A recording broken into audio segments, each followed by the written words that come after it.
My sister raided my 7-year-old daughter's savings jar and used the money on flashy gifts for her own kids.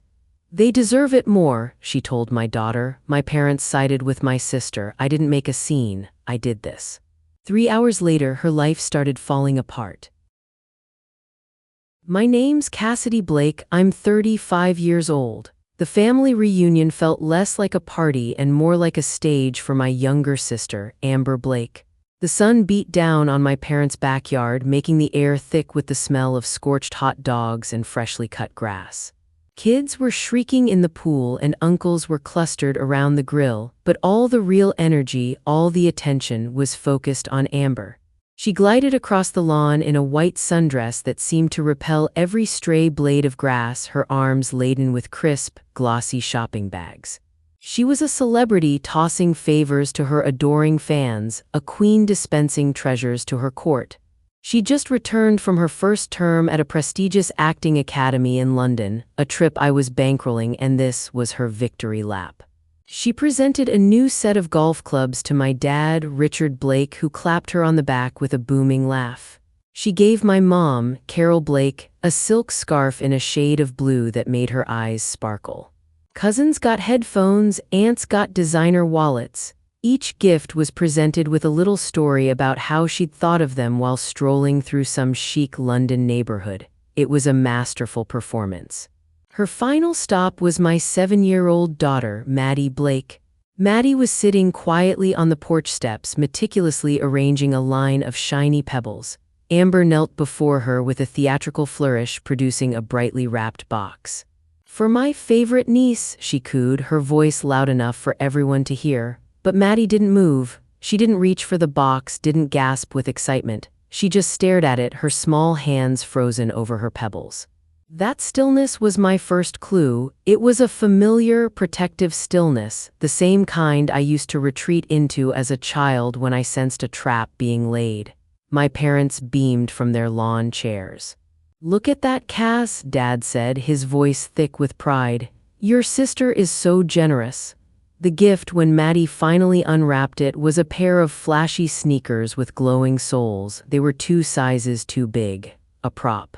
Not a present for Maddie, but another piece of scenery for Amber's one-woman show.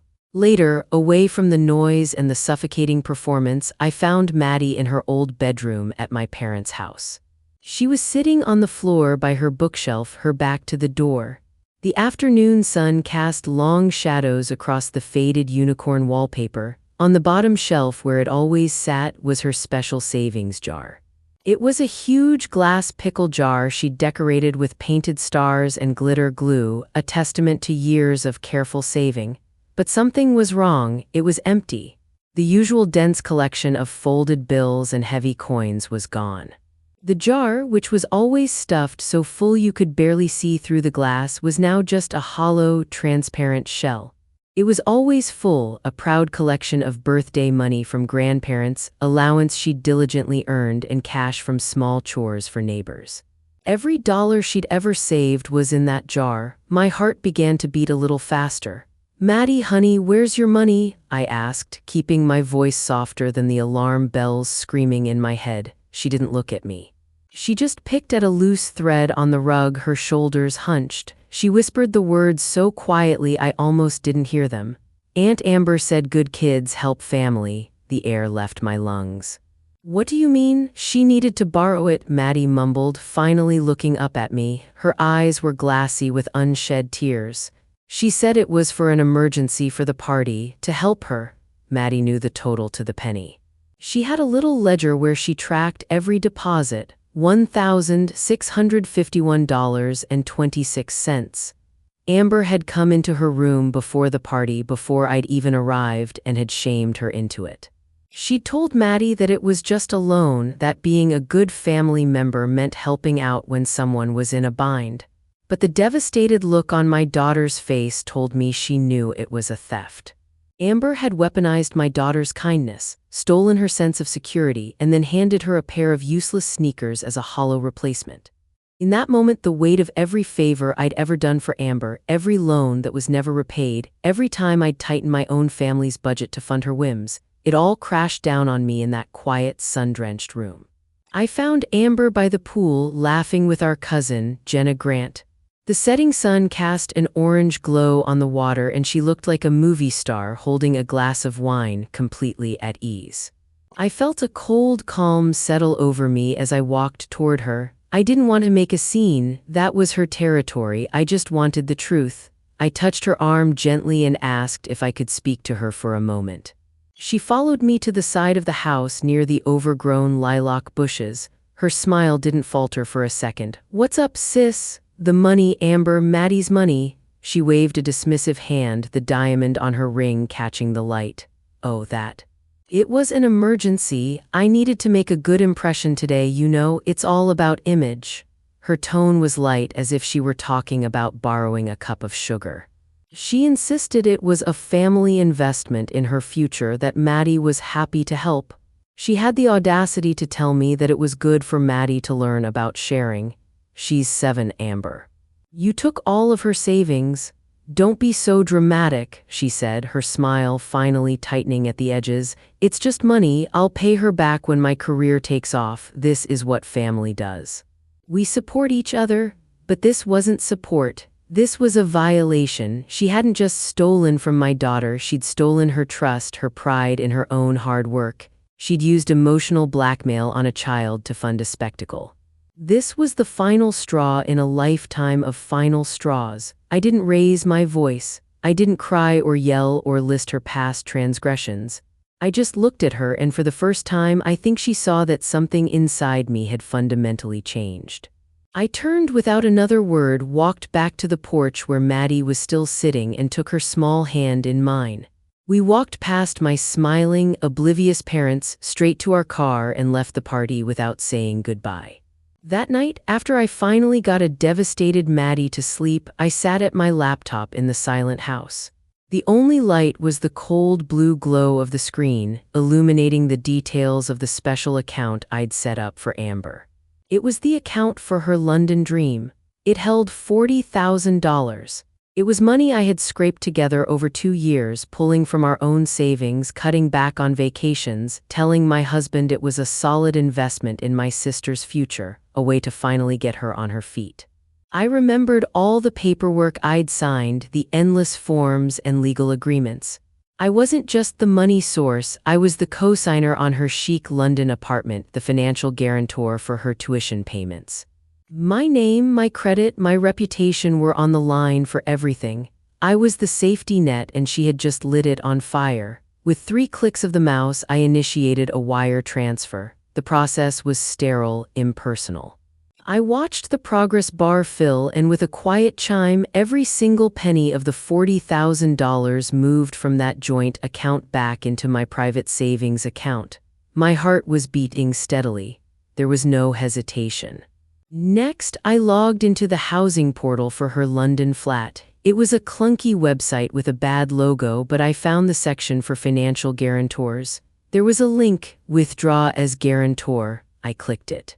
A box popped up asking if I was sure. I clicked yes. Finally, I went to my bank's website and found the automatic international payment I'd set up for her tuition. The next installment was due in less than 48 hours. I clicked cancel. It was a quiet digital execution. There was no shouting, no tearful confrontation, no drama. It was just the clean, swift severing of a financial lifeline she had taken for granted her entire life. I went to bed and slept more soundly than I had in years. The next morning, as I was making Maddie pancakes, letting her draw smiley faces on them with syrup to try and bring a little light back into her eyes, my phone buzzed on the counter. It was the first text from Amber. "Something's wrong with the account. Tuition payment bounced." I let the message sit. I poured Maddie a glass of milk and sat with her at the table, talking about what we should do that day. Maybe go to the science museum, maybe the park. An hour passed. A second text arrived, more frantic this time. "Cassidy, this is serious. The school just emailed me." "Did you move the money?" A third came a minute later, a string of angry question marks. "Answer me." I picked up the phone, my fingers steady. I typed a single, simple sentence.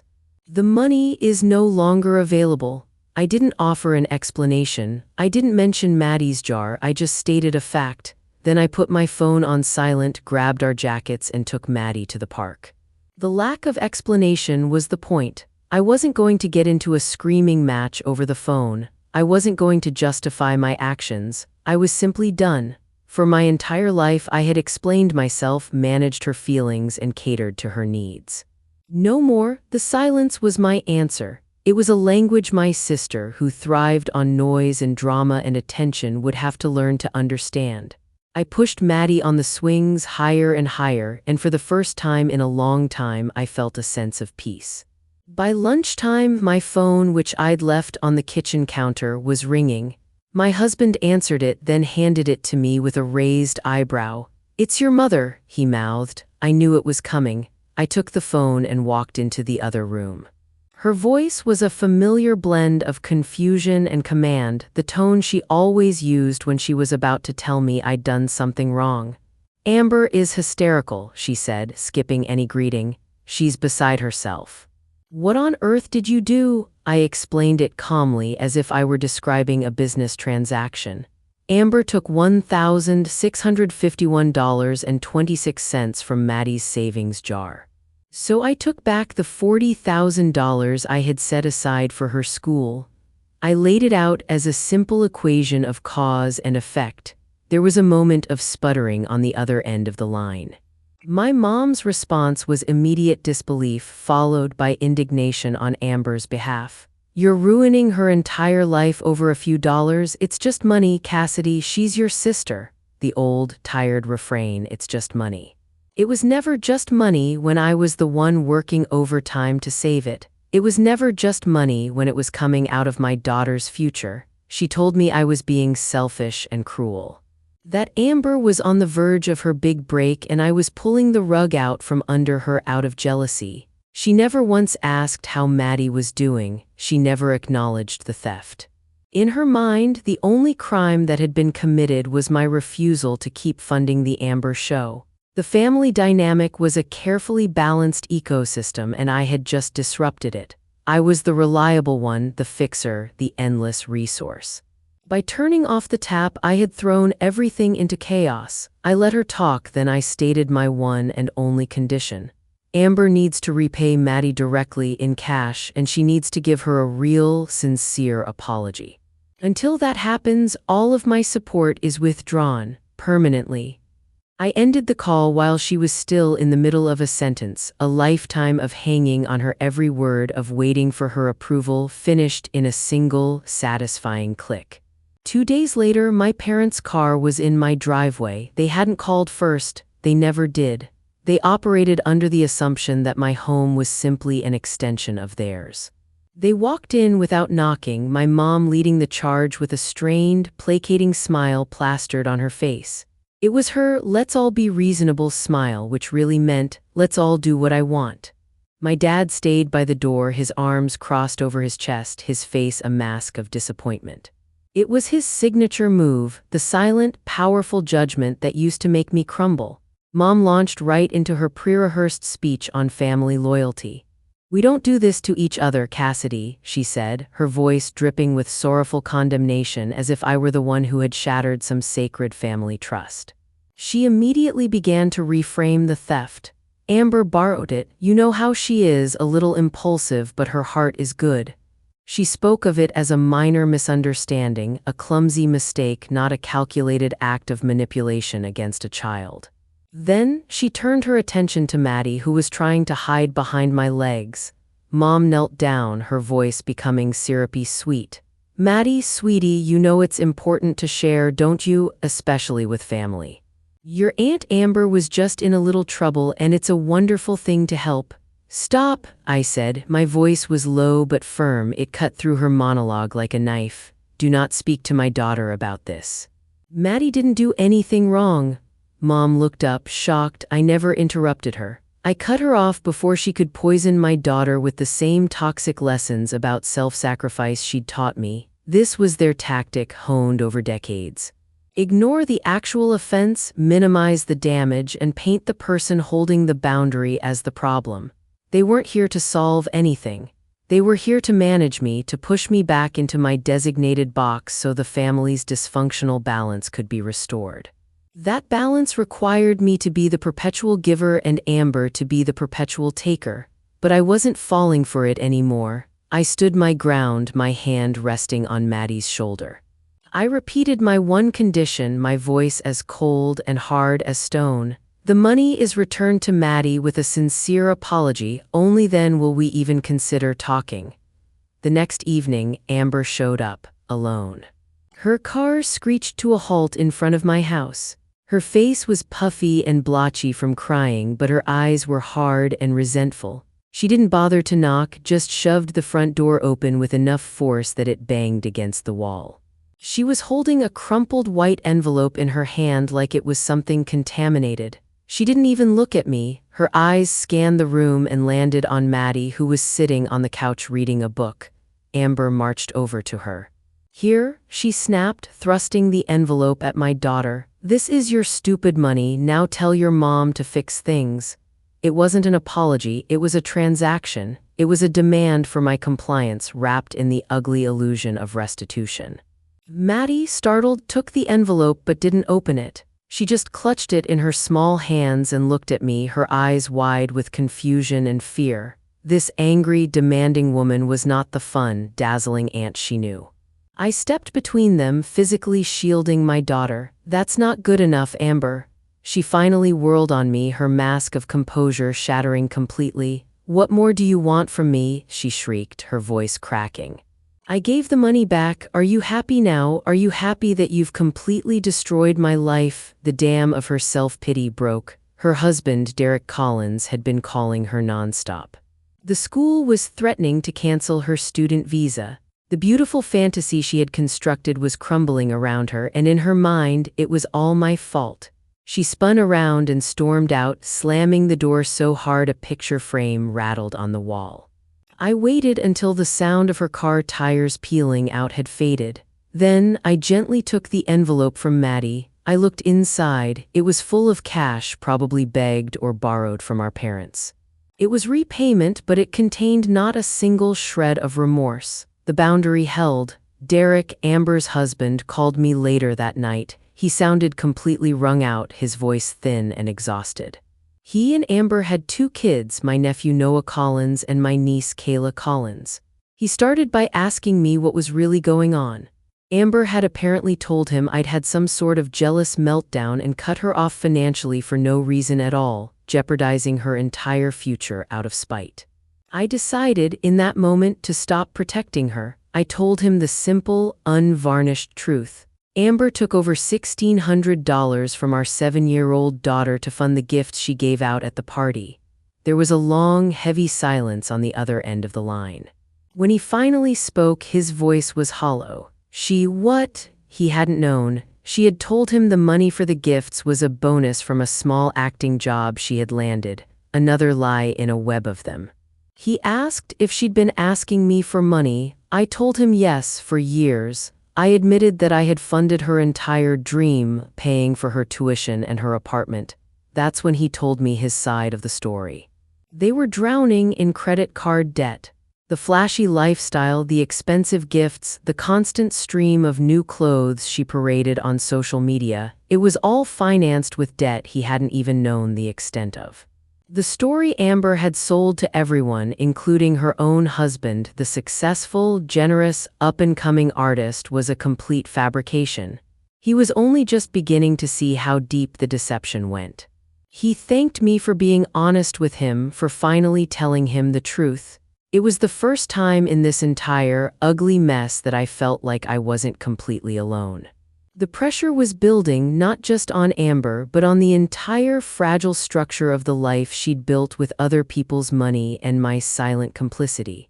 A week after the ugly confrontation at my house, I got a call from my cousin, Jenna. She was the one Amber had been laughing with by the pool right before I confronted her. She sounded nervous, her voice quiet and hesitant. She said she'd been thinking a lot about what happened at the party and felt like she had to tell me something she'd overheard. She confessed that she had been standing near the kitchen window before the barbecue officially started and had overheard Amber on the phone with a friend. Amber wasn't just planning a party, she was meticulously staging an event. Jenna told me she heard Amber telling her friend how she was going to finally put Cassidy in her place. The entire afternoon was a calculated performance designed to publicly shame me. Amber had been telling relatives for weeks that I was stingy and judgmental, that I disapproved of her spending habits and her generous nature. The plan was to create a spectacle of gift-giving that would make me look cold and miserly by comparison. The ill-fitting, oversized sneakers for Maddie weren't a careless mistake. They were a deliberate prop in her little play meant to highlight her supposed generosity against my perceived thriftiness. Jenna said Amber had even laughed about how she'd secured funding for the spectacle from Maddie, treating my daughter's life savings as a funny little anecdote. Hearing this felt like a punch to the gut, but it was also clarifying. A cold, hard certainty settled deep in my bones. This wasn't an act of desperation. It wasn't an impulsive mistake. It was premeditated. It was malicious. It was an attack planned and executed with the intent to humiliate me in front of our entire family. Any lingering shred of doubt, any tiny part of me that wondered if I had overreacted, evaporated in that instant. Armed with this new, chilling information, I felt a sense of grim resolve. There was no going back now. My phone rang later that day. It was my dad. His tone was different this time. The anger was gone, replaced by a pleading, weary tone he reserved for when he wanted to broker a peace treaty, a treaty that always came at my expense. "Cassidy, your mother is a wreck," he began. "She's worried sick. Amber isn't leaving her room. You've made your point. It's time to be the bigger person." That phrase, "be the bigger person," had been the bars of the cage I'd lived in my whole life. Being the bigger person meant I should absorb the insult, forgive without an apology, and restore the family peace at all costs. It meant my feelings were less important than the family's superficial harmony. It meant I had to let Amber win. "No," I said. The word was quiet but absolute. "What do you mean, no?" he asked, surprised. I told him exactly what Jenna had told me. I laid out the details of Amber's calculated plan to humiliate me and exploit my daughter for stage props. I didn't raise my voice, I just stated the facts one after another. There was a long silence on his end. Then he sighed, a sound of deep disappointment. "Even if that's true, Cass, she's your sister. You have to let it go for the good of the family." "I will not let it go," I said, my voice hardening. "And I will not be the bigger person anymore. Being the bigger person in this family means being a doormat. Their refusal to hold Amber accountable for anything is the real problem, and I am done participating in it." I think he was about to argue, but I didn't give him the chance. I hung up on him. That was it. The bridge to my parents, already creaking and groaning under the weight of a lifetime of favoritism, was now ash. The consequences of my actions began to arrive through official channels. The next day, I received a formal email from the London Housing Agency. It was a sterile, impersonal notification confirming that my withdrawal as financial guarantor had been processed. The lease on Amber's apartment would be terminated in 30 days unless a new guarantor was found, or unless the remaining 6 months of rent were paid in full upfront. This was a real deadline, a ticking clock. Amber's fantasy life now had a firm expiration date. At the same time, the situation with her marriage was imploding. Derek reached out to me again. He told me he had moved out of their house and was staying with a friend. He just couldn't handle the lies anymore, he said. The theft from Maddie had been the final, unforgivable straw. He told me that since their fight, Amber had been on a frantic spending spree, maxing out their last remaining credit cards on online shopping, desperately trying to maintain the illusion of a life she could no longer afford. The pressure was intensifying from all sides. Amber was becoming more erratic, more desperate. My parents, feeling the walls closing in on their favored daughter, were calling other family members, spinning their own version of the story and trying to rally support against me. I knew Amber. I knew she wouldn't just accept defeat. She was cornered, backed into a cage of her own making. And I knew from years of painful experience that a cornered Amber was a dangerous Amber. I had to pivot from a defensive position to a proactive one. It wasn't enough anymore to just hold my boundary. I had to understand exactly what I had been funding. I had to uncover the truth about her London dream. I couldn't shake the feeling that something was deeply wrong with the acting academy itself. The tuition was astronomical, and Amber had sold it to all of us as this exclusive, prestigious program with guaranteed industry showcases and connections to major casting directors. It was her golden ticket. I spent an entire evening digging online, clicking past the school's glossy homepage and its professionally produced promotional videos. I went deep into the search results looking for forums, for blogs, for anything written by former students. Eventually, I found a small, obscure forum for international students living in London. I searched for the school's name. The results were bleak. Thread after thread from angry, disillusioned students described the school as a visa mill and a cynical pay-to-play scheme. They said the guaranteed showcases were a complete joke, held in a rented community hall where the so-called industry professionals were just out-of-work actors who were paid a small fee to show up and pretend to be important. The 5-star reviews online were all fake.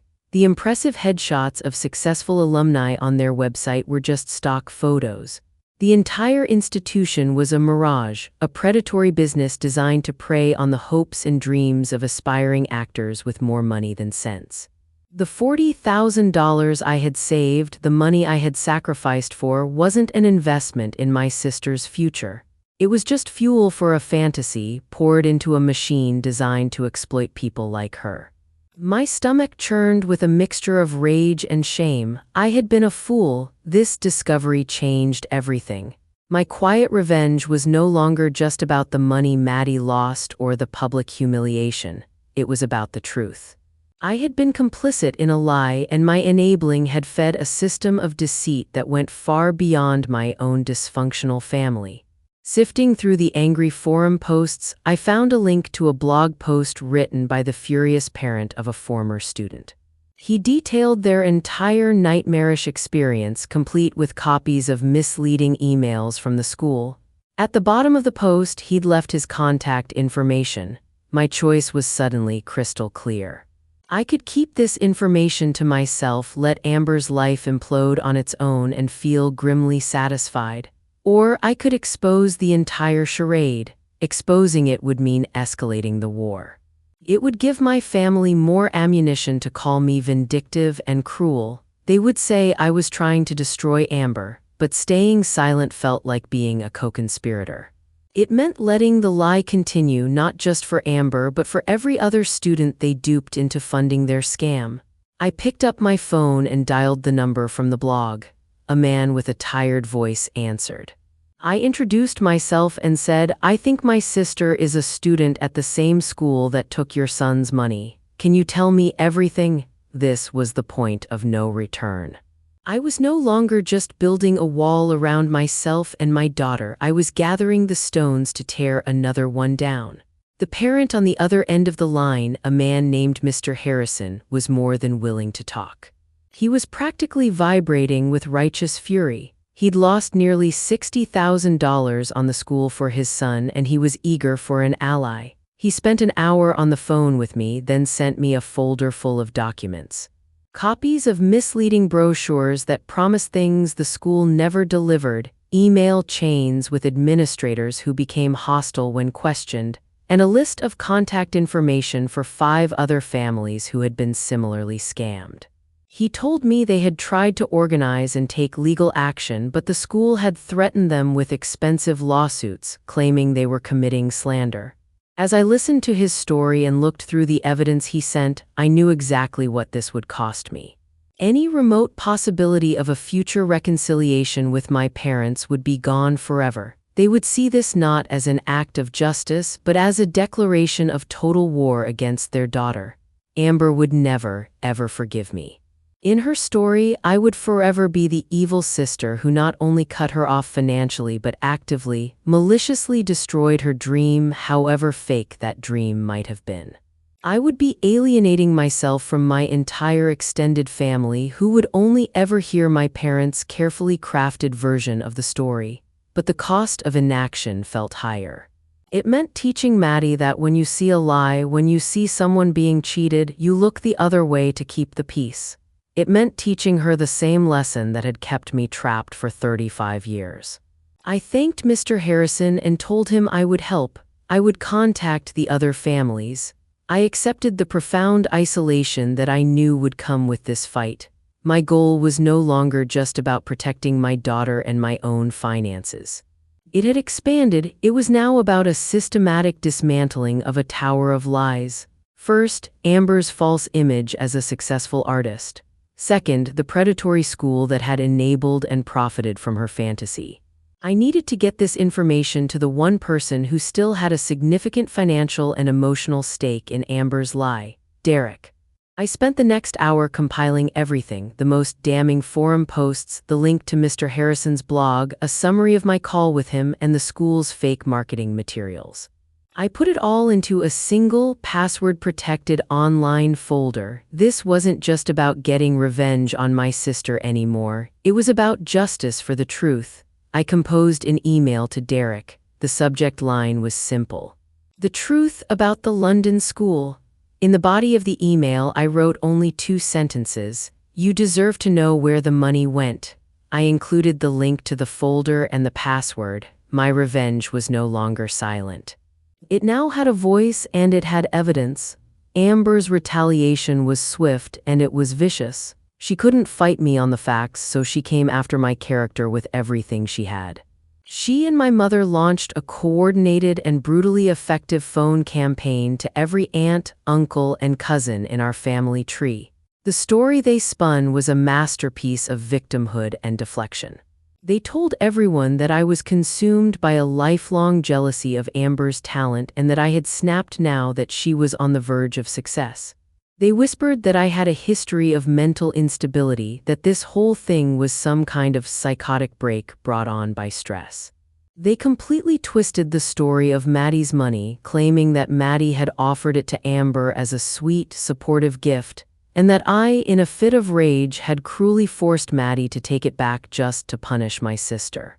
The lie was so much more compelling than the boring, complicated truth. It was dramatic, it was simple, and it fit perfectly into the family narrative they had been building for decades. Sensitive, artistic Amber, and difficult, cold Cassidy. My phone started blowing up with texts from relatives I hadn't spoken to in years, telling me I should be ashamed of myself for attacking my own family.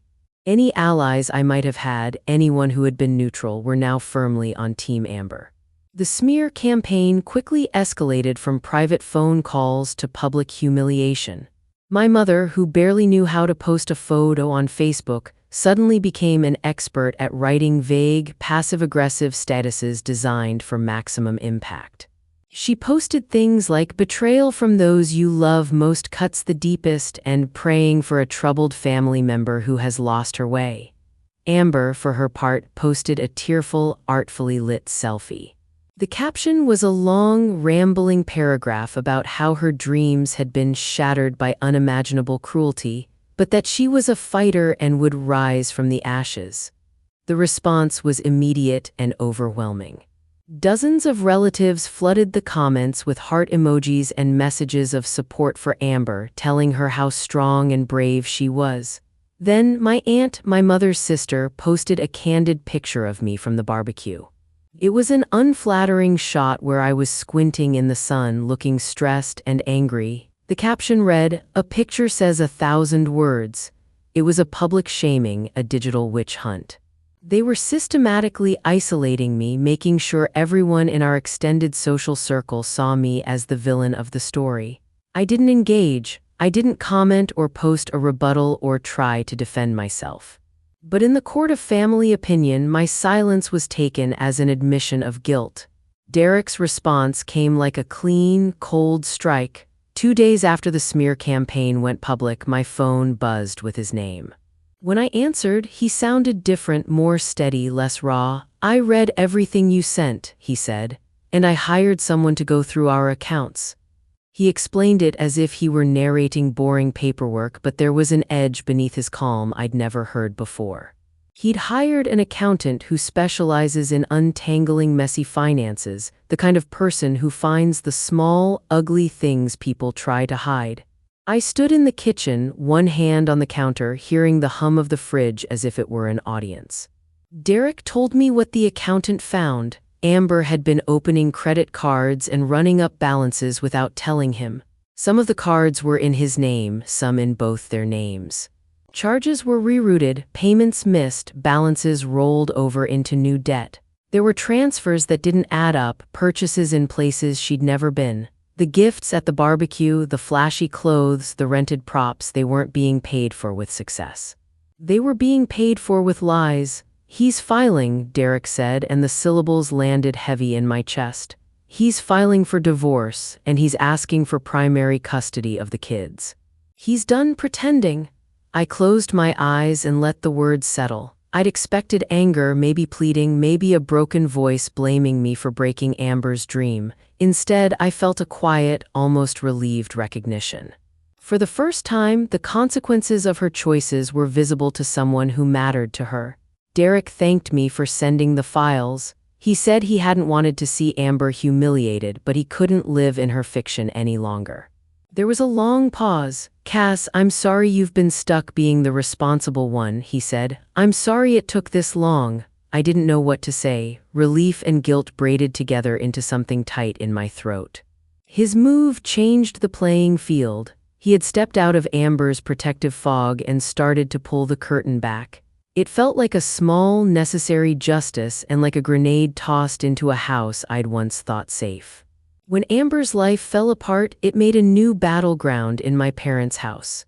She moved back in with Mom and Dad, dragging boxes that smelled faintly of perfume and cheap laundry soap. The kids bounced between our places and theirs, their faces confused and tired. Amber had to take whatever job she could find to show the court she could provide for Noah and Kayla. It was humiliating. The dentist's office hired her as a receptionist on a short shift basis, and she scowled through the uniform, typing appointment reminders with a practiced disinterest. Her Instagram began to look like a catalog of regrets, filtered photos of coffee cups and waiting room chairs. The fantasy had been stripped away, and the small, ordinary life underneath it all showed stains. Mom and Dad didn't look at Amber the way they used to. They hovered over her, soothing, defensive, as if she were made of glass.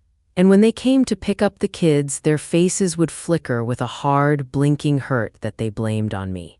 "This all started when you cut her off," Dad said once, his voice slack with exhaustion. "If you just helped a little more," Mom interrupted him with a look that asked me to apologize for the sun rising. They began to micromanage interactions. If I offered to babysit, Dad would ask pointed questions about why I was doing it. Mom would remind Noah and Kayla to behave, then shoot me a glance that said, "You caused this." It was like walking across a frozen lake with cracks forming beneath every footstep.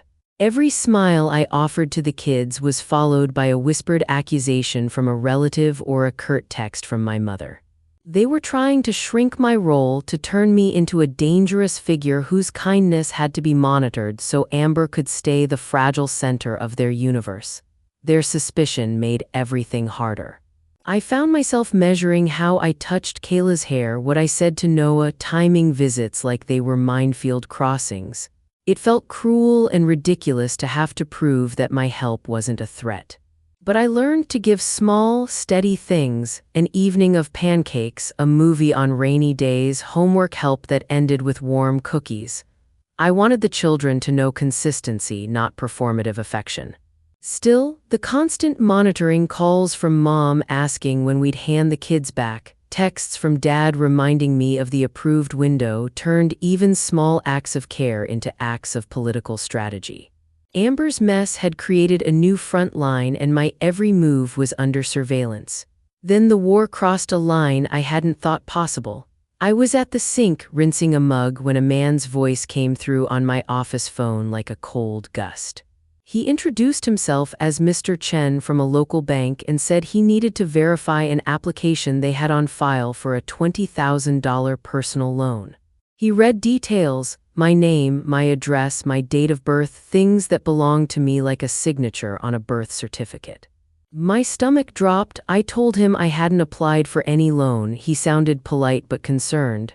"The application is signed, Miss Blake. We have a signature that matches records." He listed a purpose: consolidating debts and paying legal fees. My hands tightened on the sink. Consolidating debts, paying legal fees, those were Amber's words, not mine. My throat went dry. "I didn't apply," I said. The words felt small and weak in my mouth. Mr. Chen explained what their procedure was, how they check identity when they see something unusual. He read the application date and the name of the officer who had processed it. I could imagine the paper in a small office somewhere, stamped and scanned. My name, a forged signature. The idea of Amber going that far, stealing my identity, signing my name to debt, felt like a new kind of betrayal, more intimate than money gone or reputations sullying. She'd crossed a line that made my life itself vulnerable. I sat down hard at the kitchen table. My head was buzzing, the room tilting a little. I could hear Maddie upstairs laughing with a friend over a board game, the ordinary sound of childhood like a lifeline. My mind skittered through the possibilities. If that loan went through, if the bank processed it before I noticed, it would show up on my credit. It could take months to unwind. It could make leasing a car or buying a house harder. It could leave a bruise across my family's financial future. Mr. Chen advised me to put a fraud alert on my credit report and to contact the other banks where I held accounts. He said they would freeze any application that didn't have further verification. I followed his instructions like someone operating by rote: call this number, file this form, hold this record. He sent me the scanned copy of the application. Staring at the looping signature I knew I had not made, my stomach hurt in a way that was almost physical. This act removed my last safe option. For months, my plan had been to keep my distance, let Amber flounder, let the consequences teach her a lesson, protect my daughter. I had wanted to avoid the police, to keep family mess out of the legal system. But identity theft isn't a private matter you can iron out with a family meeting. It threatens your credit, your ability to provide, your access to basic things like loans and housing. I couldn't let that stand. I spent the afternoon on the phone placing fraud alerts, talking to my bank, calling a credit agency and asking them to flag my file. Each call felt like a small wound being opened and cleaned. There was shame in it, too, a humiliating sense of failure that my own sister would see me as an easy mark. The bank told me something else that tightened my jaw. The application itself was a red flag that other lenders keep an eye on. If I didn't file a police report, I could be vulnerable to future attempts. Without the official record, if Amber tried again at another place, I might not have the proof to stop it. Filing a report would make the theft an official matter. It would give me documentation to show creditors that the loan was fraud. But filing a police report meant making a criminal accusation against my sister. It meant dragging my family into legal processes they'd never forgive. It meant that my parents would probably never speak to me again. Sitting at the kitchen table, I watched a book Maddie had left open, a crayon map of a fairy kingdom she'd been constructing. The innocence of it made my chest ache.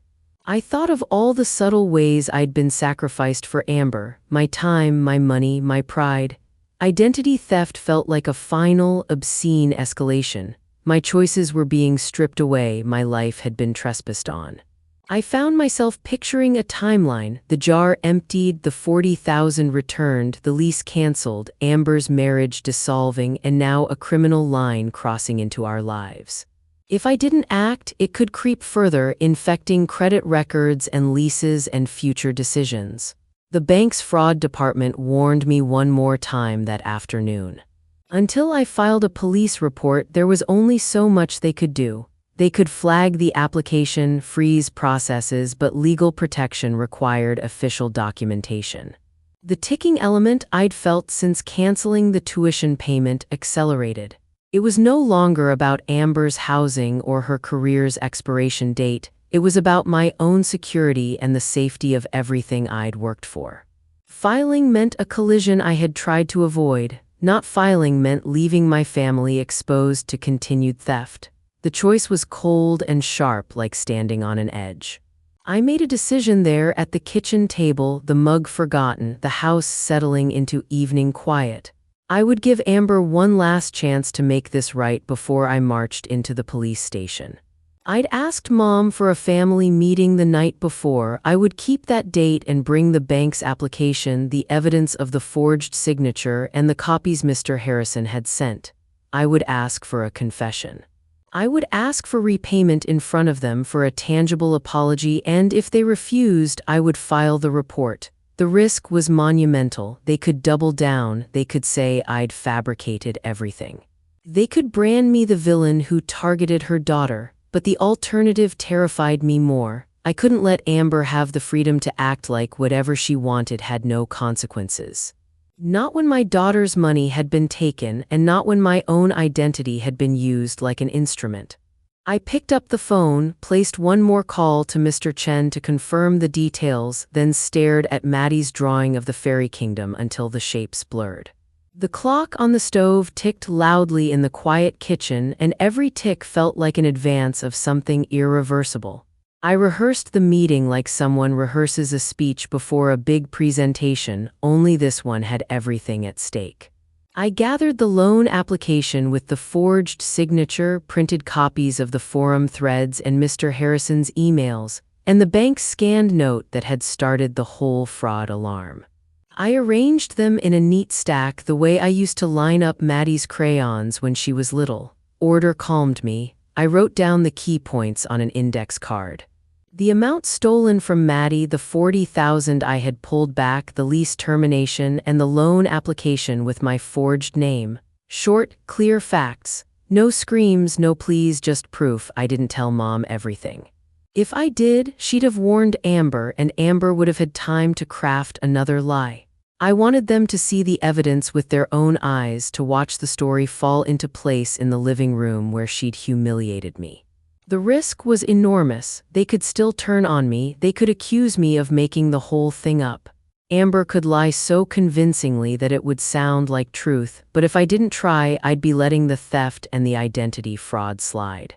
That thought felt worse than any fallout. I texted Mom exactly what I planned to say. I need to have a family meeting at your house tomorrow night. It's urgent. Amber needs to be there. I pressed send and felt a strange clarity, like walking out into cold air after being in a stuffy room. I wanted Mom to know it was not a social call. I wanted Dad to understand the urgency. I wanted Amber to be cornered by facts, by documents that could not be softened with emotional appeals. That night, I barely slept. I went over the evidence again, thumbed through the loan application until the ink smudged slightly on my finger. I packed the folder in my bag, tucked the empty pickle jar into the tote like a talisman. In the morning, I made sure Maddie had a snack and kissed her forehead. I told her I had to go see Grandma and Grandpa, and she nodded, trusting, innocent. Her trust felt like a weight I could not drop. When I walked into Mom and Dad's living room, the scene looked almost designed. Mom sat on the sofa with a knitted blanket over her knees, eyes glossy like she'd been crying. Dad stood by the window, one hand on the sill, jaw clenched so tight I could see the muscle move.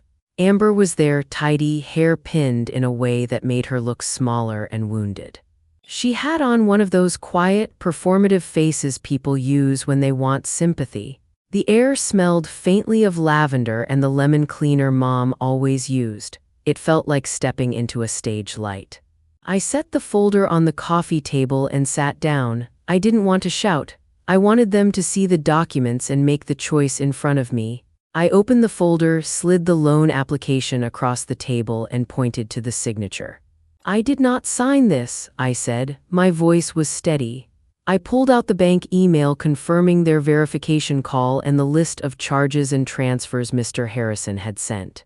I explained calmly how the school worked, what I'd found online. I told them about the 30-day lease notice. I showed them the bank note confirming that the tuition payment had bounced.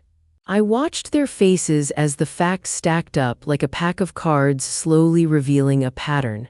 Amber looked down at the coffee table and then up at Mom, and suddenly she was a different person. She began to cry, but the sound was not guilty, it was indignant, sharp. She got to her feet and pointed at me like I'd slapped her. "She's lying," she said, voice trembling with fury. "Cassidy is doing this to destroy me. She's trying to get me arrested so Derek can win custody. She's making things up." Her words had an easy rhythm, they were rehearsed anger. She started to tell a story where I was the manipulator, that I'd offered to help, then pulled away. That I'd been jealous, that I wanted to sabotage her. She painted herself as wounded and fragile and me as vengeful and cruel. Mom leapt up, wrapping Amber in a blanket as if the fabric could shield her from consequences. She looked at me with an expression I knew too well, betrayal, then pain, then automatic allegiance to the one who cried loudest.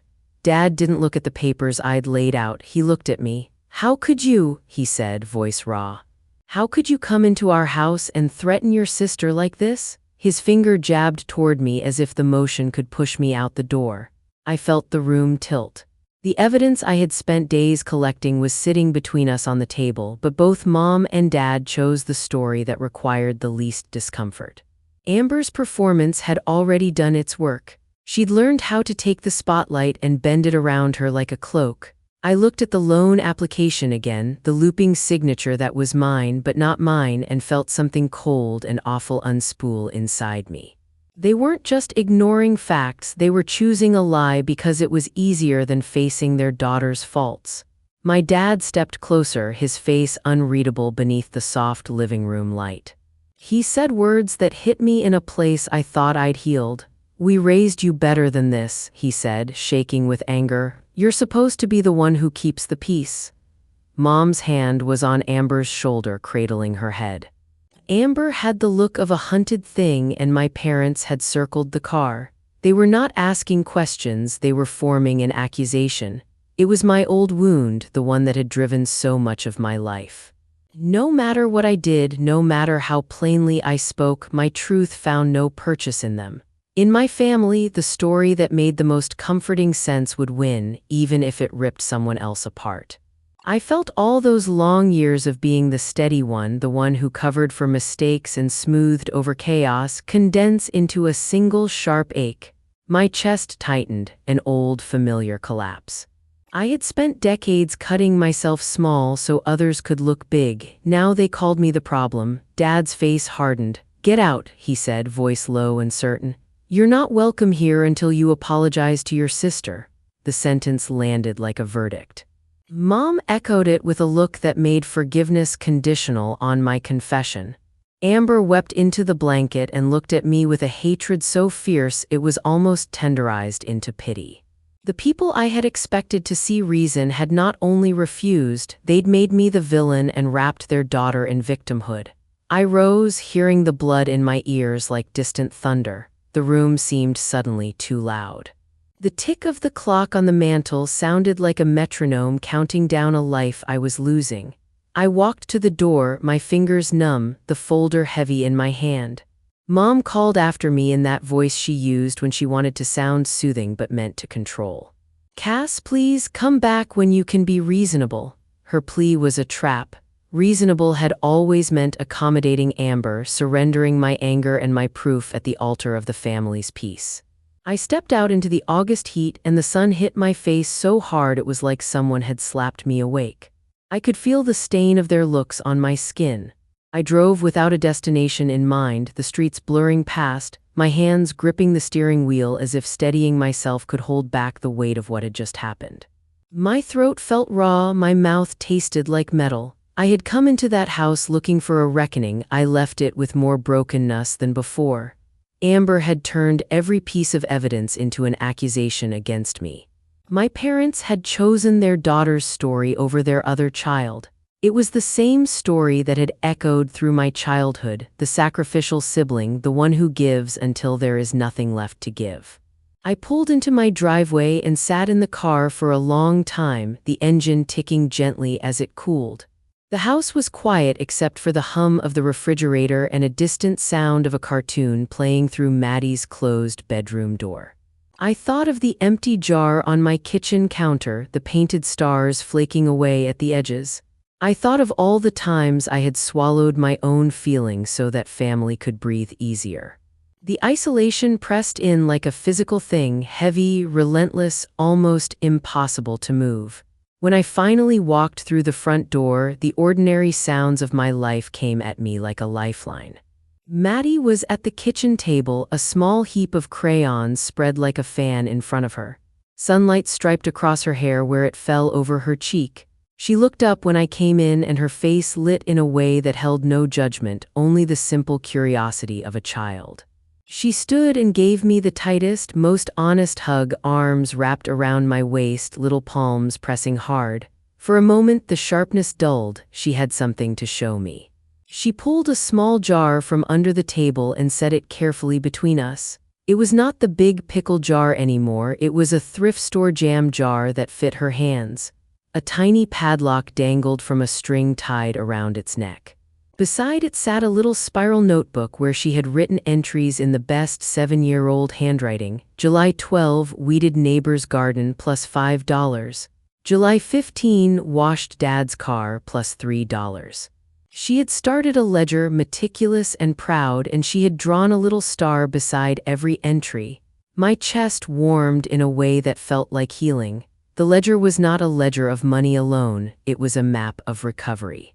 She had learned to take control in the small ways kids can, counting coins, recording work, protecting what is hers. She had not waited for the old jar to fill back with what it had lost. She was building something new. I knelt down and looked at her notebook, tracing the crude numbers with my finger. "You did this all by yourself?" I asked. She nodded, teeth tiny and serious. "I'm saving for the telescope," she said, eyes bright. "No one can take this." I felt a rush, pride braided with grief, that someone I loved was learning the lesson I had fought so long to teach myself. The rest of the world could still be cruel and unfair, but here, at my kitchen table, something honest took root. I helped her thread the lock through the jar's wire and handed her the tiny key. She put it on a string she wanted to keep around her neck, a ritual of ownership that made her shoulders lift a fraction. That night I lay awake listening to the house breathe. The family I had been born into was fracturing in ways that hurt like an open wound. I had lost the possibility of reconciliation with Mom and Dad. I had probably lost Amber for good. The pain was real, but underneath that pain was something else, a fragile, stubborn hope. Maddie's new jar sat on her dresser, its lock glittering in the moonlight filtering through the blinds. It was small and defiant. I had gone into that meeting hoping to make them see. They hadn't. They had chosen a comfortable cruelty. I could not make them change. What I could do and what I would do was protect the life I had built with my own hands, my little family, my daughter's trust, the ledger she kept with earnest pride. The rest would have to fall where it fell. I breathed in slowly, let the air out, and decided that whatever came next, I would keep that jar safe. I filed the police report the morning after I decided I had no other choice. The officer I spoke with was kind in that flat, professional way people are when they've heard too many family disasters to be shocked. He took my statement, asked me to sign where he indicated, and told me they'd open an investigation. It felt strange to write the words identity theft next to my sister's name. Even now, the paper felt heavy in my hand like a small hammer. 2 weeks later, a call came from Derek's lawyer. He said it bluntly. The custody hearing was set and they wanted me to testify. He told me the loan attempt, the bounced tuition payment, the theft from Maddie, all of it could show a pattern the judge needed to know about. I felt the old nerves rise for a minute, but there was no fear, just a settling into the fact that this was where everything landed. This was the place where facts had to stand on their own. My parents called the night before and asked me not to go. "You'll be sending your own sister to jail," Dad said, his voice thick. "She'll lose her kids forever." Mom was quieter, every sentence folded with worry. They begged, pleaded, told me I was being cruel. I heard every word, felt each one land. But when I thought about Maddie's empty jar, the ledger with her careful numbers, the tiny lock she clutched like a talisman, I couldn't let their fear dictate what was right. I told them her actions are what's leading to this, not mine. The line clicked as the call ended. My throat felt oddly clear after that. The night before the hearing, I cleaned the big pickle jar. I scrubbed at the painted stars with a soft cloth until the paint looked dull and honest. I wrapped it in tissue and tucked it into a tote bag because I wanted to bring it into the courthouse. It was a ridiculous thing to carry into a building full of suits and paperwork, but the jar felt like truth. It had been emptied by deceit. It had been emptied by a hand that knew how to make people look the other way. I wanted the jar with me, a simple object that told the story in a way words sometimes could not. The courthouse smelled like old coffee and fluorescent lights. The family courtroom was quiet in that hollow way these rooms have, where voices are small and the carpet eats sound. My parents sat on one side with Amber, Derek sat on the other with his lawyer. I sat behind Derek's table, which felt odd and right in the same breath. The judge looked older than I imagined, with a neat gray bun and clear eyes that made you want to be honest. When I was called to the stand, I stood with my hands folded, the jar hidden at my feet under the chair. The lawyer asked me about the basics first, my relationship to the children, my role in the family, the money I had set aside. I stuck to the facts, simple and clear. I told them about the $40,000 I'd set up for Amber's program, about the automatic payments I canceled, about the bounced tuition payment Amber texted about that morning. I told them how Amber had taken the money from Maddie's jar and how Maddie could quote the exact amount down to the cents. I told them the story without color, no accusations, no flourish, because the facts were enough. Amber's lawyer tried to make it sound different. He asked if I was jealous of Amber's success, if I had a grudge. He asked if I was trying to punish a sister who was struggling. His voice was smooth and practiced. I answered the questions plainly. When he asked if I was angry about Amber's acting life, I said, no, I'm angry that she taught a 7-year-old to hand over her life savings. When he tried to call it a family disagreement, I said, identity theft is not a family disagreement. It's a crime. Every time he tried to twist things, I offered a short, clear answer that returned to the facts. There were moments when the weight of everything threatened to press down on me. I pictured Maddie counting coins in the dining room light, writing numbers with a focused tongue between her lips. I thought of the ledger she kept, the small, proud way she drew a star beside each deposit.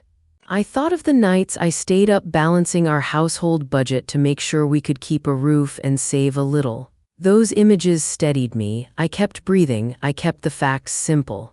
During a break, they brought me a water cup. My hands shook a little as I held it. I stepped into the hallway to breathe, and there she was, Amber, standing alone. Her makeup had run and her hair was loose. She looked small in that fluorescent light, but her eyes were bright with pain and something else, anger, perhaps, or fear. She came up to me and hissed, "I hope you're happy."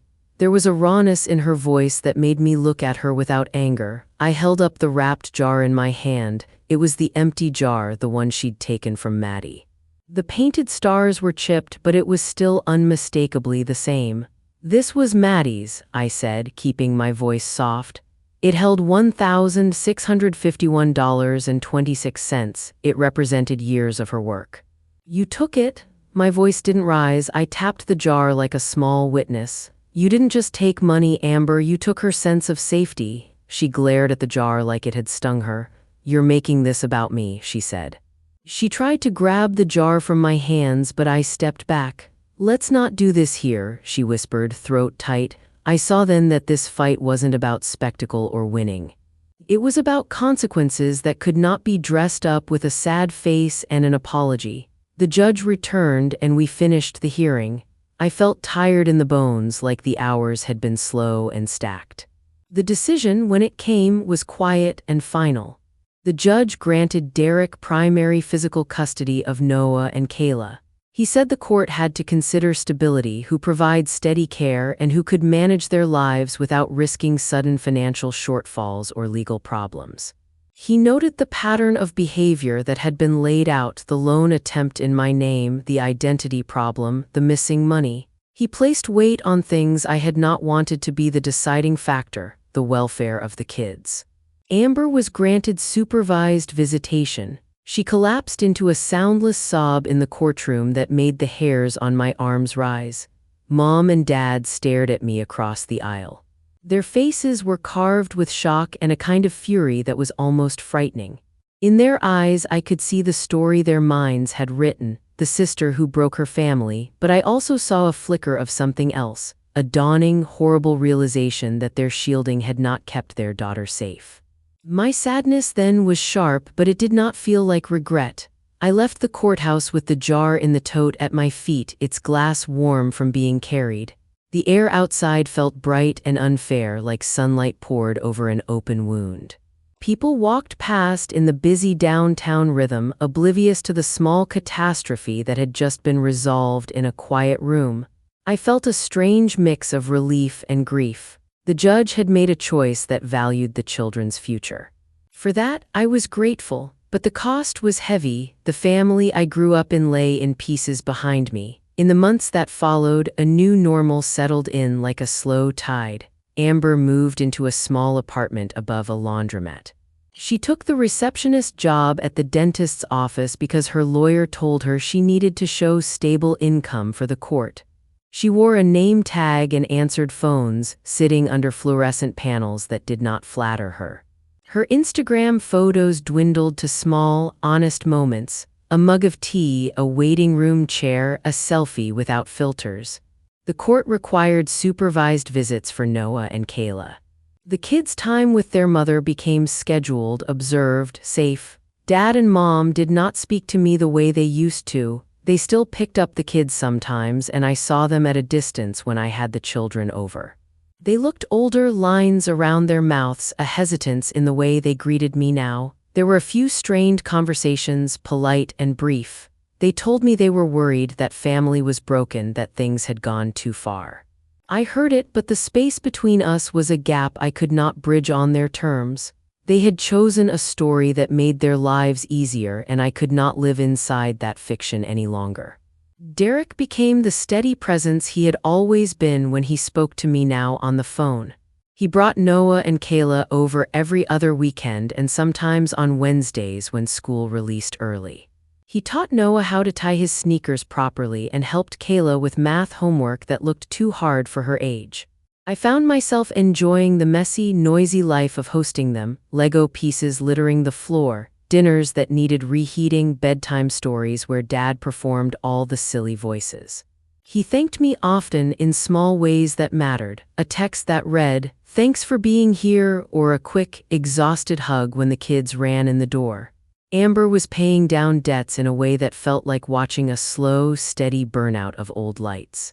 She worked overtime when she could, picked up extra shifts, and met with a counselor the court recommended. The legal consequences of the loan attempt and the inquiry into the school moved at their own pace, slow and bureaucratic. Sometimes she called me, voice small and awkward, asking about the kids' schedules or if I could bring something the kids liked for dinner. I answered in the tone I now reserved for things that mattered. Calm, measured, but not open to being pulled back into the old codependence. I had lost a family as I once understood it. I did not have the easy, messy barbecues, the immediate rush of being wanted by everyone for every small crisis. The cost was real, holidays were quieter, invitations were fewer. There were photos I no longer took, frames that no longer had my face near Mom's and Dad's, but there was freedom inside that silence. I was not the fixer. I was not the one who smoothed everything at my own expense. I protected my small world, my husband Maddie, and then the kids who needed a steady aunt. 6 months after the hearing, the rhythm of our lives had subtle new beats. Maddie slept with a small lockbox under her bed and kept her ledger with neat, patient handwriting.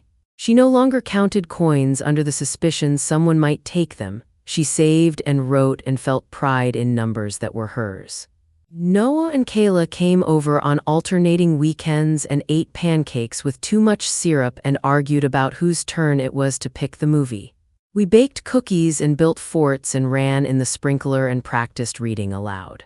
I was not saving anyone from ruin anymore. I was giving children a kind of ordinary safety they needed.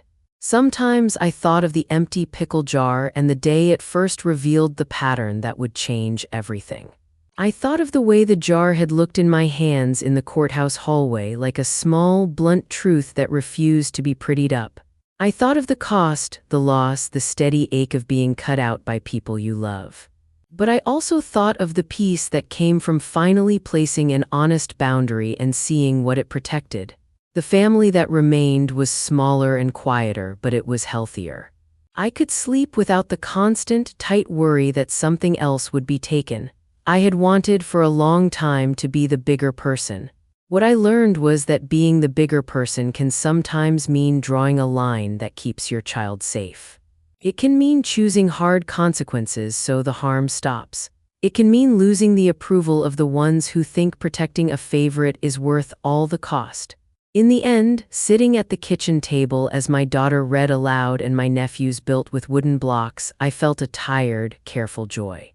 The life I protected was not grand, it was messy and loud and sometimes exhausting, but it was honest, and for us that was everything. The cost was real and it settled into the small moments like dust. I no longer had a sister I could call when things went sideways. I no longer had mom and dad in any meaningful way, not the kind who invited me for dinner without an agenda, not the kind who asked about Maddie's school plays with any warmth. Holidays were quieter, thinner. There were no more big, chaotic barbecues where everyone pressed into the kitchen and argued about potato salad. Instead, I held a smaller circle close, and that circle was steady. Sometimes, I catch myself reaching for the phone when I see a photo from a family birthday or a cousin's graduation and then remember I'm not in those pictures anymore. It feels like a phantom limb, an ache where family used to be. I miss the easy things I took for granted, the way mom used to pass me the gravy boat, the way dad would laugh at a joke no one else heard. There is sorrow for what was lost, for the way the story of our family ended up with me as the villain in their telling. But there's a clear line under that pain. I remember why I drew it. I remember sitting in Maddie's room when she told me in a small voice that Aunt Amber said good kids help family. I remember the jar with painted stars emptied out like a bad trick. I remember the nights I tightened the household budget so I could fund a dream that turned out to be a mirage. The peace in my home now is not empty, it is hard-won.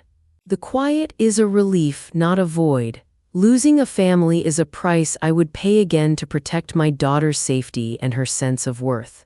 The backyard where the barbecue had happened felt familiar the first time I sat in it after everything blew up. The grass still smelled like cut summer and the wooden fence still had that one loose board near the shed. The day of Maddie's 8th birthday, I set up the same backyard, but the feeling in the air was completely different.